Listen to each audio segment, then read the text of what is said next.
என்ன என்ன உருட்டுக்களோ மக்களவை தேர்தலிலே அப்படின்னு ஒரு பாட்டாவே பாடுற அளவுக்கு நம்ம அரசியல் கட்சி தலைவர்களோட உருட்டுகள் நம்மளோட உடம்பையே உழுக்குது அப்படின்னே சொல்லலாம். ஆனால் நான் அதுக்கு மேலே அப்படின்னு ஒரே போடா போட்டிருக்காரு மக்கள் நீதி மய்யம் கட்சியின் தலைவரான கமலஹாசன். திமுக அதிமுகவுக்கு மாற்று அப்படிங்கிற கோஷத்தோட தொடங்கப்பட்ட மக்கள் நீதி மய்யம் கட்சி தொடங்கின ஒரே வருஷத்திலேயே மக்களவை தேர்தலை சந்திக்க வேண்டிய நிலை ஏற்பட்டுச்சு. சரி, குதிக்கிறதுன்னு முடிவு பண்ணிட்டோம், ஆற்றுல குதிச்சா என்ன சேத்துல குதிச்சா என்ன அப்படிங்கிற மாதிரி தான் கமலஹாசனோட தேர்தல் வியூகம் இருந்தது. முதல் முறையாக மக்களவை தேர்தலில் அவர் மக்களை நேரடியாக சந்தித்தார்.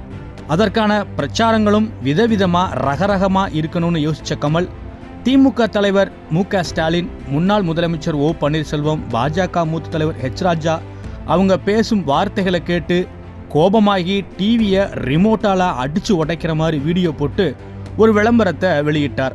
கலைஞரின் மகனாக இருக்கக்கூடிய நான்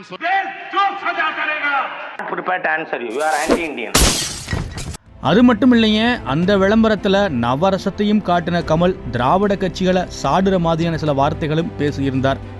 அதாவது, ரிமோட்டை போட்டு உடைச்சதும் முடிவு பண்ணிட்டீங்களா, யாருக்கு ஓட்டு போட போறீங்க, குடும்ப அரசியல்ன்ற பேரில் நாட்டையே குழி தோண்டி புதைச்சாங்களே அவங்களுக்கா, இல்லை நம்ம உரிமைக்காக போராடும் போது நம்மளை அடித்து துரத்துனாங்களே அவங்களுக்கா, இல்லை கார்ப்பரேட் கைக்கூலியா மாறி பணத்துக்காக நம்ம மக்களையே சுட்டு கொலை பண்ணாங்களே அவங்களுக்கா, யாருக்கு ஓட்டு போட போறீங்க, உங்களில் ஒருத்தனா கேட்குறேன், யாருக்கு ஓட்டு போட போறீங்க அப்படின்னு பேசியிருந்தார். அதே கொள்கையோட 2021 தேர்தலையும் கமல் களமிறங்கி தோல்வியை தான் சந்திச்சாரு. அவரோட புரியாத பேச்சு, புரியாத கொள்கை காரணமா கட்சியில இருந்த ஒவ்வொரு தொண்டர்களும் கலண்டுக்க ஆரம்பிச்சாங்க. இப்ப என்ன சொல்றீங்க, நீங்களே கிண்டல் அடிக்கிறீங்களே. ஆமா, நான் கோவையில் தோற்றேன் என்பது என்னுடைய தோல்வியாக நான் கருதுவது எது என்பதை சொல்லுகிறேன். அதுதான் நமது தோல்வியும். சரி, நேரா காங்கிரஸ் பக்கம் போவோன்னு ராகுல் காந்தியோட யாத்திரையிலும் பங்கேற்று தனது ஆதரவை தெரிவித்தார். அப்புறமா மாற்றத்திற்கான அரசியலுக்கு நாங்க எப்பவும் துணை நிற்போம்னு சொல்லி திமுகவுக்காக தன்னை அர்ப்பணிச்ச கமல் அவங்களுக்காக ஆதரவாகவும் பேசி வந்தார். தொடர்ந்து நாடாளுமன்ற தேர்தலில் மக்கள் நீதி மய்யம் போட்டியிடாது, ஆனால் ஆதரவு திமுக தானும் சொல்லியிருக்கார்.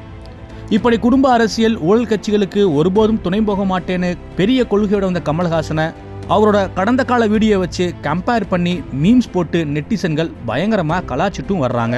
கயவர்களுடன் கூட்டணி வைக்க மாட்டோம் என்று கண்டிப்பாக சத்தியம் செய்து கொடுக்கலாம். திருடர்களுடன் கூட்டணி வைக்க மாட்டேன் என்று தைரியமாக சத்தியம் பண்ணி கொடுக்கலாம். இதெல்லாம் செய்யாம ஒரு பெரிய கட்சியிடம் சேர்ந்து கொஞ்சம் கூட கும்பிடு போடணும், போட்ட போச்சு.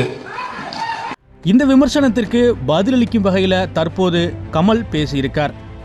அதுல தான் ஏன் ரிமோட்டை வச்சு டிவியை உடைச்சேன்னு விளக்கத்தையும் கொடுத்திருக்கார். திமுகவை விமர்சித்து ரிமோட்டை தூக்கி போட்டு டிவியை உடைச்சிட்டு இப்போ கூட்டணியான்னு கேட்குறாங்க. நமது டிவி நமது ரிமோட், அது இங்கு தான் இருக்கும், எப்போ வேணாலும் உடைச்சிக்கலாம். ஆனால் டிவிக்கான கரண்ட், ரிமோட்டுக்கான பேட்டரியை எடுக்க நினைப்பவர்கள் தான் நமக்கு முக்கியம்னு பேசியிருக்கார். அப்படின்னா ரிமோட் எடுத்து அடிச்சிங்களே டிவியில், அந்த ஆளு தானே இப்போ அங்கே போறீங்க அப்படின்னு சொன்னாங்க. ஐயா, ரிமோட் என்ன என் கையில் தான் இருக்கு, டிவியும் அங்கே தான் இருக்கு. ஏன்னா நம்ம வீட்டு ரிமோட்டு நம்ம வீட்டு டிவி. ஆனால் அந்த டிவிக்கான கரண்டையும் ரிமோட்டுக்கான பேட்டரியும் உருவப்பாக்கும் ஒரு சக்தி ஒன்றியத்தில் உருவாகி கொண்டிருக்கிறது. இதை நான் எரிஞ்சா என்ன, வச்சிருந்தா என்ன, அந்த மாதிரி செய்திகளுக்கு இனி அர்த்தமே இல்லாமல் போய்விடும்.